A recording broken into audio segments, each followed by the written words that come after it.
आज घरी गेल्या गेल्या आईला मिठी मारायची, आज घरी गेल्या गेल्या आईच्या पाया पडायचं. भावाला फक्त एवढंच सांगायचं आहे, दादा प्रत्येक रक्षाबंधनला, प्रत्येक भाऊबीजेला मला तू काही ना काहीतरी दिलं. 100 रुपये दिलेस, 200 रुपये दिलेस, 300 रुपये दिलेस. माझ्या लेकरांना सगळ्यांना मी सांगतो, या वर्षी तुम्ही ज्या भावाला भाऊबीजेला ओवाळाल, तो तुमचा सक्का भाऊ असो, चुलत भाऊ असो, सावत्र भाऊ असो, कुठलाही भाऊ असो, त्या भावाला फक्त एवढंच सांगायचं आहे, या वेळेला मला ओवाळणी म्हणून काय देशील? तुझं मला पैसे नकोत.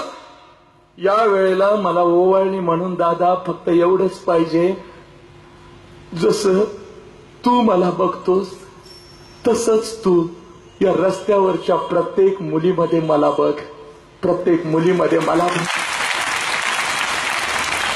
प्रत्येक मुलीमध्ये मला बघ. बाकी मला काही नको.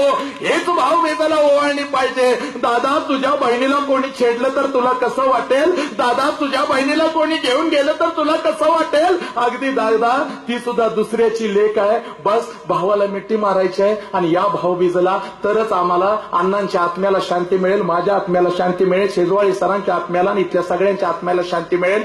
जर तुम्ही हे केलं तर लक्षात घ्या, प्रत्येक बहिणीनं भावाला मिठी मारायचं आहे. पैसा नको, अडका नको, तुझा ड्रेस नको, काही नको. ते देण्यासाठी आई बाबा समर्थ आहेत. तू फक्त एवढीच ओवाळणी असतात. प्रत्येक मुलीमध्ये तू मला बघ, प्रत्येक मुलीमध्ये मला तू बघ. बस बदलला भारत, बदलला देश.